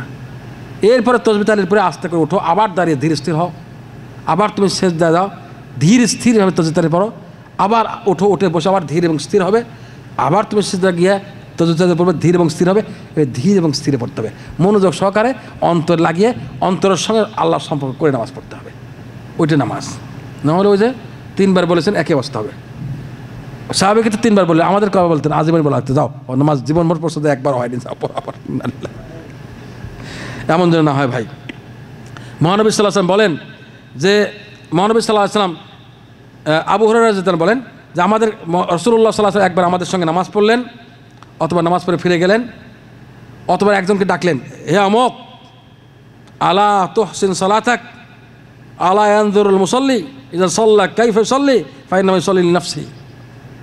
তুমি কি ভালো করে নামাজ পড়তে পারো না? মুসল্লি কি দেখে না যে কীভাবে সে নামাজটা পড়ে? ভাই নামাজ তো নিজের জন্য পড়ে, সে সব কাজ কার জন্য করে ভাই? নিজের জন্য। 10 জন 15 জন 5 জন শরীক আছে, আর নামাজ কার জন্য ভাই? যে কোনো কেউ মারা গেলে সবাই ভাগ নেওয়ার জন্য আসবে। কিসের ভাগ ভাই? নামাজের ভাগ। কিসের? যা আপনি করেছেন দুনিয়া ওগুলোর ভাগ, আর যা আপনি আমল করেছেন ওই ভাগকে নিতে আসবে না। নামাজ নিজের জন্য ভাই, খেয়াল রাখেন। সুতরাং নিজের কাজ বাদ দিয়ে অপরের কাজ করবেন না বেশি বেশি, নিজেরটা আগে অপরেরটা পরে। আপনারা জানেন বিভিন্ন পরীক্ষা দেখা গেছে যে মানুষজন বিপদে পড়ে, জীব জানানোর মধ্যে দেখা গেছে যে বানর টানর দিয়ে পরীক্ষা করেছে, হ্যাঁ বৈজ্ঞানিক নিজের জান প্রিয় নাকি বাচ্চা প্রিয়। দেখা গেছে বাচ্চা সংরক্ষণ করতে করতে যখন যে যান যাওয়ার ভয় থাকে, তখন নিজের বাচ্চাকে নিচে দিয়ে উপরে দাঁড়ায় আছে, তুমি মরে যাও আমি বাঁচি। আমাদের চরণবিলের কাহিনী, নাটোরের চরণবিল শুনেছেন অনেকে। প্রফেসর আব্দুল জলিল সাহেব তার নৌকা নিয়ে পার হচ্ছিলেন, সেই বর্ষার সময় 5-6 কিলোমিটার হয়ে যায়, বা 10 কিলোমিটার হয়ে যায়, 15 কিলোমিটার হয়ে যায় নদীটা, বিলটা। তখন সপরিবার যাচ্ছিলেন, একেবারে সম্পত্তি নিয়ে ডুবে গেছে। নৌকা ডুবেতে শেষ পর্যন্ত 2টা ছেলে ধরে অনেকক্ষণ চেষ্টা করেছেন, যুদ্ধ করেছেন। এক পর্যায়ে সে ঢেউয়ে একটা ছেলে ছেড়ে দিলেন, বলে আর এক পর্যায়ে এসে আমি দেখলাম যে আমার আর জীবন বাঁচছে না, ওই ছেলে গলা জড়া ধরছে, বারবার আমি ডুবে যাচ্ছি, আমার জীবনটা আর বাঁচানো সম্ভব না, তখন আরেকটা ছেড়ে দিলাম। কার জান প্রিয় ভাই? কোনো রকম নিজে বেঁচে আসলেন, আর কাউকে বাঁচাতে পারলেন না, নিজের জান প্রিয়, তাই না ভাই? তো খেয়াল রাখবে, বিপদের সময় নিজের জান সবচেয়ে প্রিয়, বাপ মায়ের চেয়েও ছেলে সন্তানের চেয়েও। নিজের কাজ আয় করতে হবে, কিন্তু আপনার জান আপনার কাছে সবচেয়ে প্রিয়, আপনার কাজটা আপনাকে সবচেয়ে আয় করতে হবে, বাকিটা পরে, মনে রাখবেন। সবচেয়ে বড় চোর কে ভাই? মহানবী সাল্লাল্লাহু আলাইহি ওয়াসাল্লাম জিজ্ঞাসা করলেন, তো তোমরা কি জানো সবচেয়ে বড় চোর কে? সবচেয়ে বড় চোর ওই ব্যক্তি যে নিজের নামাজ চুরি করে। সাহাবা কেরাম জিজ্ঞাসা করে, রাসূলুল্লাহ নামাজ চোর কেমনি আবার? সে বুঝলাম না ব্যাপারটা কি। তো বললেন, লা ইয়াতিম্মু রুকুআহা ওয়ালা সুজুদাহা। কোন বর্ণনা আছে আওকাল লা ইউকিমু সুলবাহু ফির রুকু' ওয়াস সুজুদ। এই হাদিসটি সহিহ হাদিস, সহিহ লিখাই, গ্রহণযোগ্য হাদিস। সবচেয়ে বড় চোরকে যে নামাজ চুরি করে। সাহাবা কেরাম জিজ্ঞাসা করে, রাসূলুল্লাহ নামাজ চুরি কেমনে করে? তখন তিনি বললেন যে রুকু সিজদা ঠিক মতো আদায় করে না, তাড়াতাড়ি করে, বা ঠিক মতো আদায় করে না মানে বলে কোমরটাকে সোজা করবে না, সোজা করে না, সোজা করে না, সেজদা গিয়ে সোজা করতে হবে ঠিকভাবে, হ্যাঁ সেজদা গিয়ে কিছুক্ষণ স্থির হতে হবে না, এরকম স্থির হয় না, দিয়ে উঠে যায়, সে রুকু করে উঠে যায়, মানে বালু, মানে একেবারে গরম বালুর মধ্যে দাঁড়ায় রয়েছে, তাড়াতাড়ি ভাগতে হবে। ইন্না লিল্লাহি ওয়া ইন্না ইলাইহি রাজিউন। ভাই জাহান্নাম থেকে বাঁচার পথে আসেন, জাহান্নামের মধ্যে আপনি না, জান্নাতের মধ্যে আসেন, এটা খেয়াল করতে হবে। আর একটা হাদিস শুনুন ভালো করে খেয়াল করে। এই হাদিসটি ওমর ইবনে খাত্তাব এর ছেলে আব্দুল্লাহ ইবনে ওমর, তিনি একজন যুবককে দেখলেন, এক ব্যক্তিকে দেখলেন, তিনি লম্বা করে নামাজ পড়তেছিলেন। তখন তিনি বললেন যে আমি সুযোগ পেতাম, ওই লোকটাকে, ছেলে এটাকে, যুবকটাকে চিনো? একজন আমি চিনি।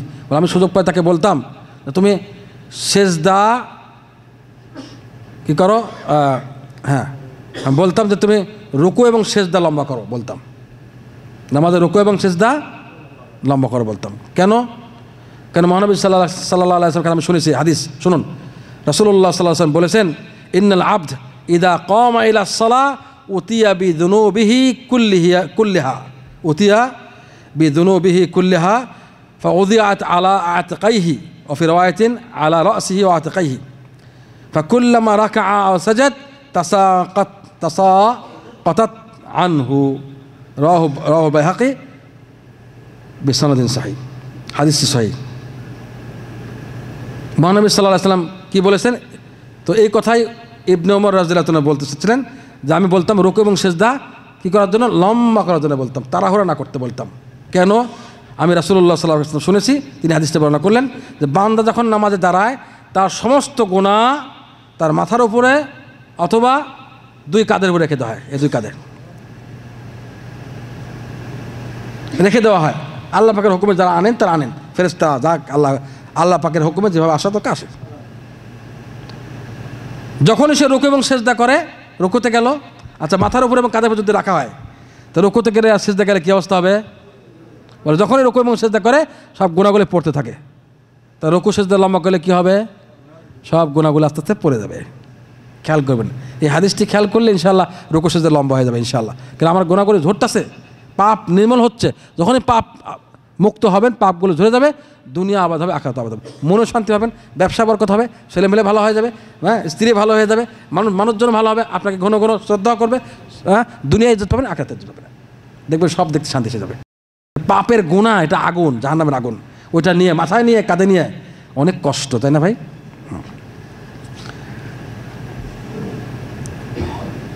আমাদের অবস্থা খুব করুণ ভাই।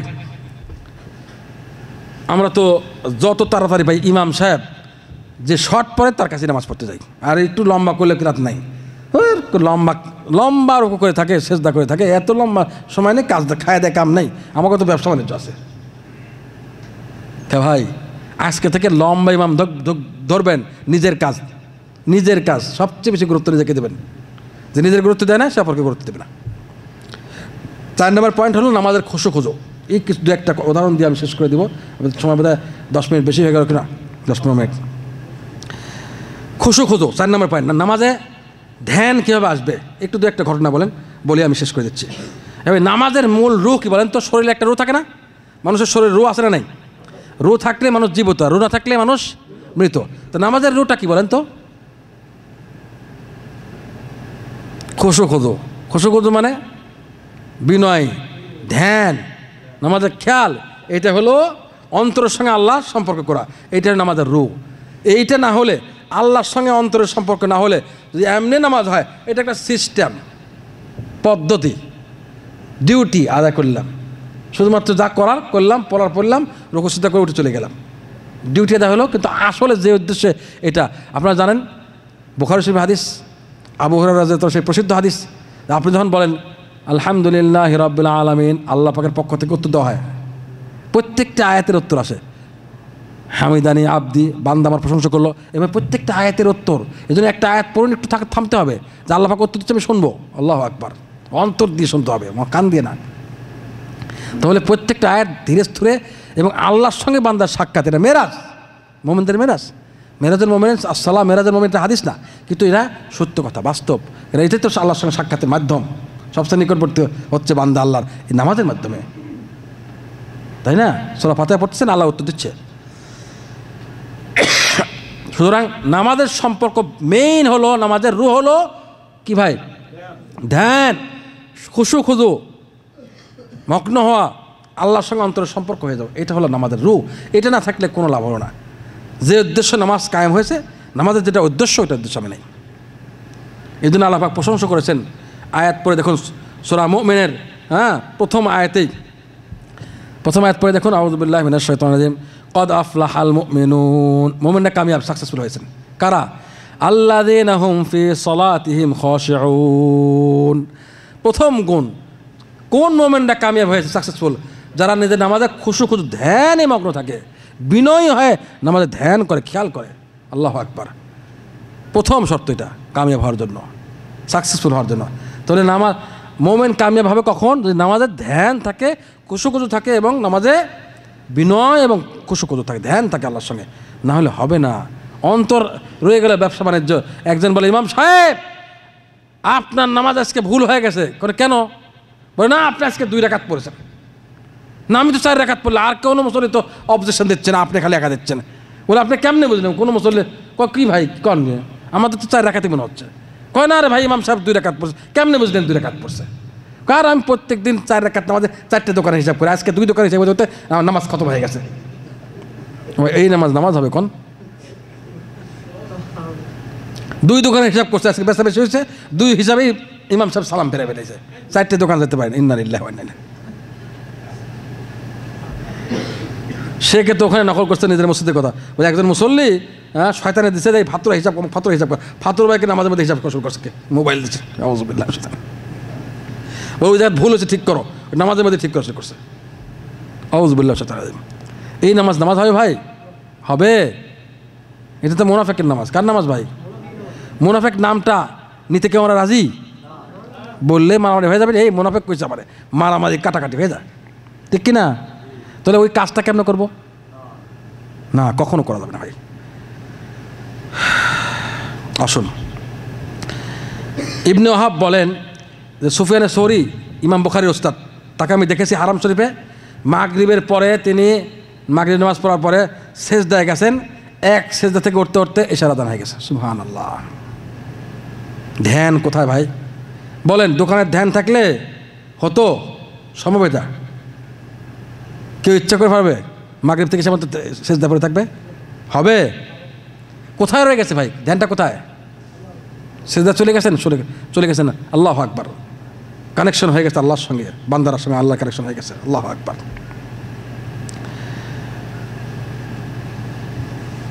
দুই একটা উদাহরণ সালফে সালিন থেকে দিই। রাসূলুল্লাহ সাল্লাল্লাহু আলাইহি ওয়াসাল্লাম সবচেয়ে বেশি তাকওয়ার অধিকারী ছিলেন। তিনি যখন নামাজে দাঁড়াতেন, নামাজ পড়তেন, অন্তরের মধ্যে ভিতর থেকে আওয়াজ আসতো, শব্দ হতো। কিসের ভাই বলেন তো? আপনারা গোশত পাকানো দেখছেন? গরু গোশত কোরবানি পাকানো দেখছেন? যখন গরু গোশত ডেকসিতে পাকানো হয়, ঘট ঘট ঘট ঘট শব্দ হয় না? মহানবী সাল্লাল্লাহু আলাইহি ওয়াসাল্লাম নামাজে দাঁড়ালে এমন শব্দ, কান্নার শব্দ। আল্লাহু আকবার। ভিতরে পেকে যাচ্ছে, আগুন জ্বলছে, আগুন। আল্লাহু আকবার। ঘট ঘট ঘট ঘট করে আগুনে জ্বললে যেমন বলক পালে শব্দ হতো, ভিতরে শব্দ হতো, এরকম শব্দ পাওয়া যেত। সাহাবা কেরাম শুনতেন।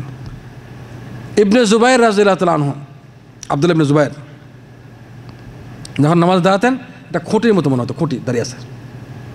এবং তারই ঘটনা, যখন হাজ্জাজ বিন ইউসুফের নেতৃত্বে হারাম শরীফে হামলা করা হয়েছিল, আপনারা শুনেছেন ইতিহাস। আব্দুল্লাহ ইবনে জুবাইর রাদিয়াল্লাহু তাআলা তখন তিনি দায়িত্বে ছিলেন মক্কা মদিনার, হেজাজের।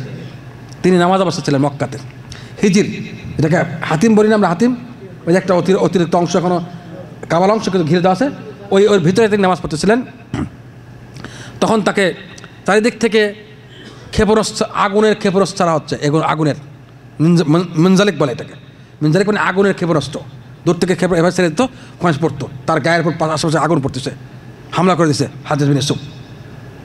কিন্তু তিনি কোনো দিকেই ভ্রুক্ষেপ করেন নাই, যে কোথায় কী পড়ছে, আগুন এসে গায়ে পড়বে, ক্ষেপণাস্ত্র গায়ে পড়বে, কোনো ভ্রুক্ষেপ করেন নাই। তিনি নামাজ আসছিলেন, চলে গেছেন আল্লাহু আকবার, আল্লাহর সঙ্গে সম্পর্কে। এটা হলো সাহাবাদের অবস্থা। আলী ইবনে হোসাইন রাদিয়াল্লাহু তাআলার ছেলে আলী জাইনুল আবেদিন, আলী জাইনুল আবেদিনের ঘটনা। তার বাড়িতে আগুন লেগেছে, সেজদা বসেছিলেন। তখন সবাই চিল্লায় বলছিলেন, ইয়া ইবনা রাসূলুল্লাহ সাল্লাল্লাহু আলাইহি ওয়াসাল্লাম, হে রাসূলের দৈহত্র, রাসূলের বংশ, রাসূলের সন্তান, আপনার ঘরে আগুন লেগেছে, আপনি নামাজ তাড়াতাড়ি শেষ করুন, নামাজ সমাপ্ত করুন, না জ্বলে যাবেন, তা বের হতে হবে, ঘর থেকে বের হন তাড়াতাড়ি। আগুন আগুন চিল্লাচ্ছে। তিনি কোনো শব্দ পেলেন না, কোনো ভ্রুক্ষেপ করলেন না। আগুন নিভানো হলো। পরে নামাজের পরে জিজ্ঞাসা করা হলো, আমরা এত চিল্লাচিল্লি করলাম, আগুন আগুন, আপনি কোথায় ছিলেন? বলে, আমি অন্য আগুনে জ্বলতেছিলাম। আল্লাহ আল্লাহ আল্লাহ আল্লাহ, অন্য আগুনে ছিলাম, দুনিয়ার আগুন আমাকে স্পর্শ করে নাই, আর আমি ওই শব্দও শুনতে পাই নাই তোমাদের।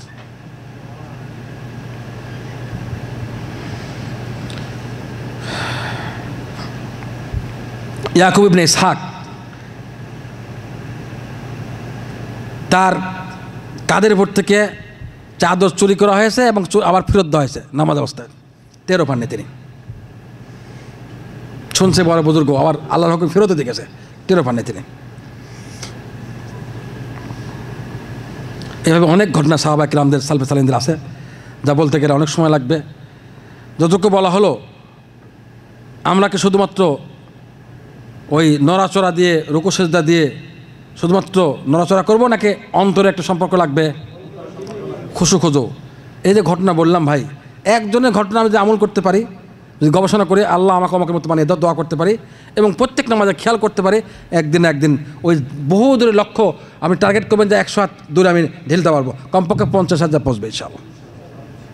আমরা আমাদের বুজুর্গাদিন সালফে সালেহিন যেভাবে পড়েছেন সেভাবে নামাজ পড়ার চেষ্টা করব এবং সেভাবে আদায় করার চেষ্টা করব। রুহানি নামাজ পড়ার চেষ্টা করব।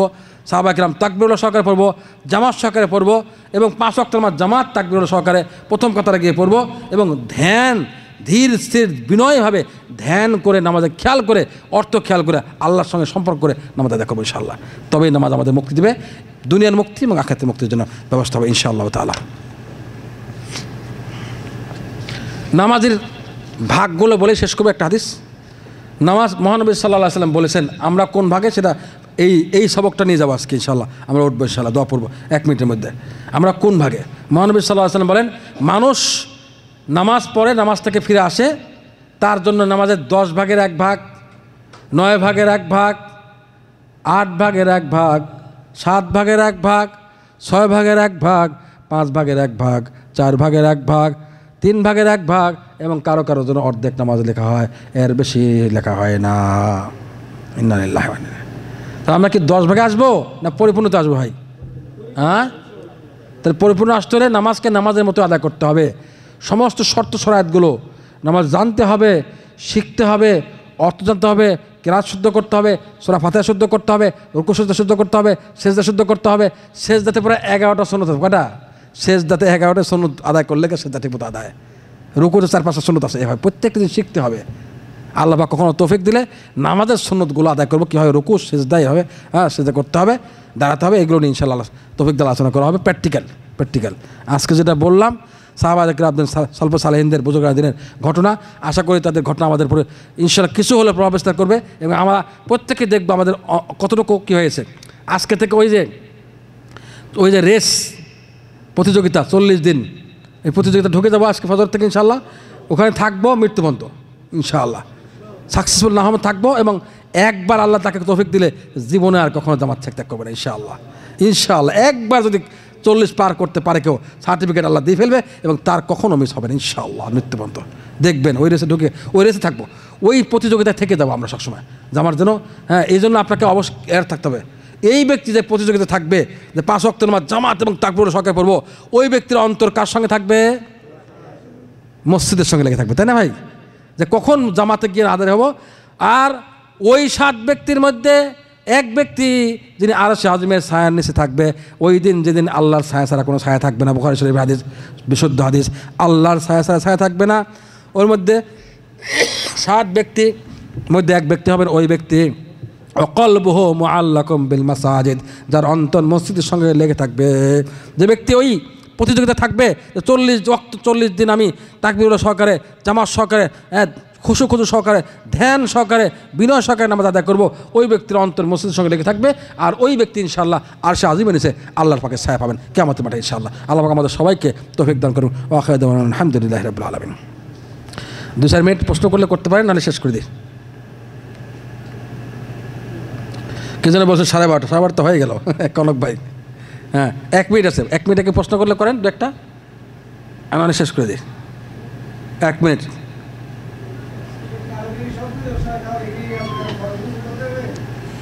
কনক ভাই আপনি ডিউটি আদা করেন। আপনিও ক্যাপ্টেন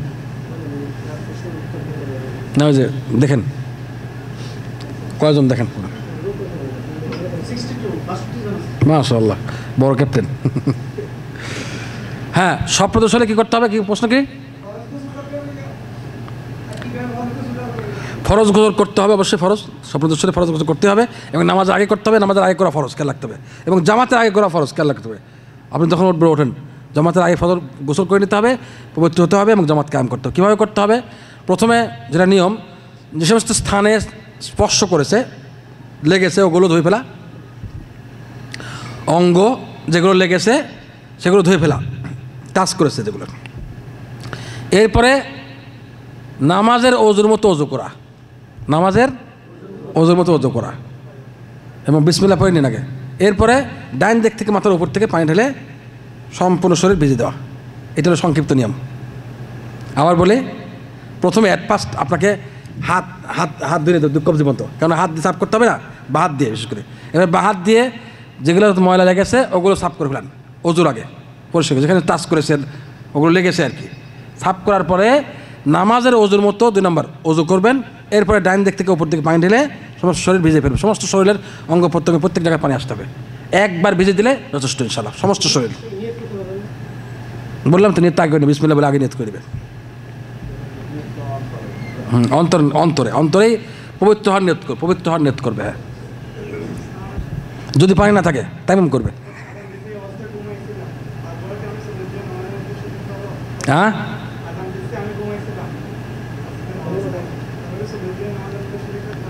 অবশ্যই উঠিয়ে জামাত ধরতে হবে সঙ্গে সঙ্গে।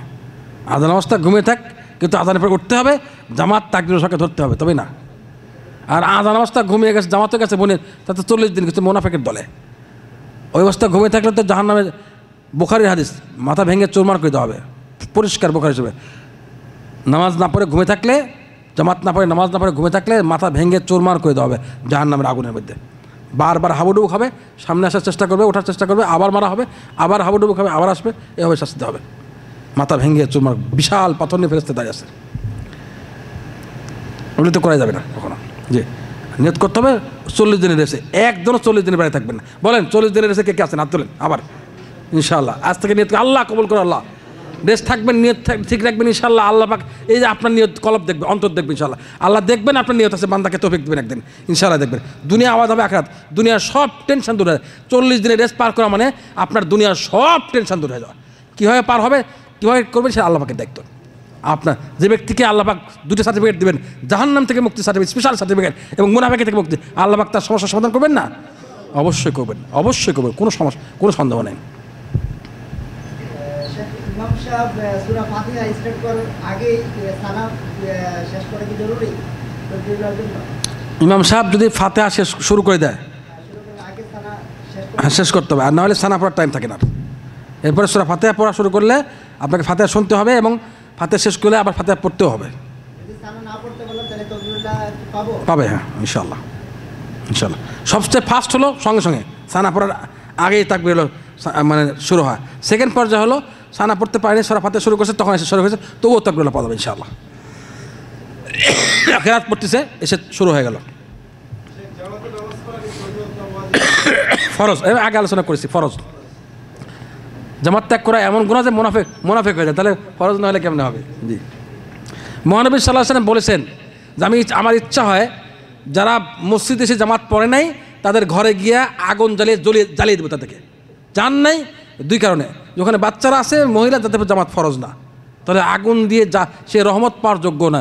অল বিশ্বের জন্য যিনি রহমত, কিন্তু ওই ব্যক্তির জন্য রহমত না নবী সাল্লাল্লাহু আলাইহি ওয়াসাল্লাম। এই জন্য আগুন দিয়ে মানুষ জ্বালিয়ে দিচ্ছেন, যেন মুনাফিকের দল ওদেরকে জ্বালিয়ে দিয়ে কিসে। মহিলা, বাচ্চা জামাত ফরজ না, এই জন্য জ্বালিয়ে দেন নেই। হ্যাঁ বলেন ভাই। এগুলো আজকে আলোচ্য বিষয় না, আজকে এটা আলোচনা করে, আর সময়ও নেই। এটা ব্যাখ্যা আমাদের শেখ আসলে জিজ্ঞাসা করেন, সুন্দরভাবে বুঝে দেবেন। এই শর্ট প্রশ্ন নয়, ব্রড প্রশ্ন, বোঝানোর ব্যাপার আছে এটা, বুঝছেন তো? এক প্রশ্ন, পীর অর্থ কি, পীর কাকে বলে, হ্যাঁ ধরা মানে কি, শব্দগুলো বুঝতে হবে না। এক প্রশ্ন দেখতে হবে, আমি বড় শেখ আসলে জিজ্ঞাসা করেন বিস্তারিত আপনাকে। পীর শব্দটা ফার্সি শব্দটা, আপনারা অনেকে অর্থ জানেন না, মানে বুজুর্গ। হ্যাঁ হ্যাঁ, বয়োজ্যেষ্ঠ, তাকে পীর বলা হয়।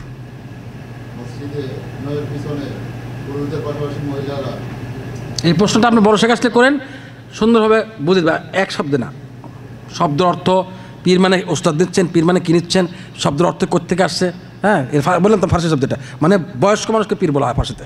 এটা অর্থ, সমাজের প্রচলিত অর্থ সব বোঝা দেবে ইনশাআল্লাহ। হ্যাঁ, আজকে তো সময় নেই আমাদের। মহিলারা মসজিদে গিয়ে ফরজ নামাজ পড়তে পারে, মহিলারা মসজিদে গিয়ে ফরজ নামাজ পড়তে পারে, অনুমতি আছে, তবে তাদের জন্য ঘর উত্তম। ঘর রাসূলুল্লাহ সাল্লাল্লাহু আলাইহি ওয়াসাল্লাম বলেছেন, হ্যাঁ বুয়ুতুহুন্না খায়রুল লাহুন্না, তাদের জন্য ঘরে নামাজ পড়া উত্তম, ঘরই তাদের জন্য উত্তম। তবে জায়েজ কোনো মহিলা আসতে চাইলে বাধা দেওয়ার শক্তি কারণে মহানবী সাল্লাল্লাহু আলাইহি ওয়াসাল্লাম অনুমতি দিয়ে গেছেন। কোনো মসজিদে আসতে চাইলে, কোনো মহিলা মসজিদে জামাত করতে চাইলে তাদের অনুমতি দিতে হবে, যদি সিকিউরিটি ব্যবস্থা থাকে, ডিস্টার্ব না থাকে। অনুমতি আল্লাহ রাসূল দিয়ে গেছেন, আমাদের বাধা দেওয়ার অধিকার নেই। আল্লাহ পাক আমাদের সবাইকে তৌফিক দান করুন। লেট হয়ে গেল, ক্ষমা করে দেন। বোধহয় জুলুম করলাম কিনা আমি জানি না, আপনাদের কষ্ট হলো কিনা। অনেকদিন পরে দেখা সাক্ষাৎ হলো, আমি খুশি হয়েছি আপনাদের অ্যাটেন্ডেন্স দেখে। আল্লাহ পাক আমাদের সবার আমল কবুল করুন এবং আমাদের সবাইকে 40 দিনের নিসাব পূরণ করে তৌফিক দান করুক। যদি কারো তৌফিক হয়ে যায়, পৃথিবীর কাউকে বলবেন না। যদি কারো তৌফিক হয়, পৃথিবীর কাউকে বলবেন না। এটা আমল আল্লাহর জন্য, একমাত্র আল্লাহই জানবে, আপনি জানবেন। পৃথিবীর কাউকে বলবেন না, বললে শেষ। মনে রাখেন, বললে শেষ হয়ে যাবে। যদি কারো তৌফিক হয়, কনক ভাই, যদি কারো তৌফিক হয় নিসাব পূরণ করার, পৃথিবীর কাউকে বলবেন না। বললে শেষ করে দিলেন, আমল জবা হয়ে গেল। জি, আল্লাহ পাক আমাদের সবাই তৌফিক দান করুক। সুবহানাকা আল্লাহুম্মা ওয়া বিহামদিকা আশহাদু আল্লা ইলাহা ইল্লা আনতা আস্তাগফিরুকা ওয়া আতুবু ইলাইক। জাযাকুমুল্লাহু খাইরান।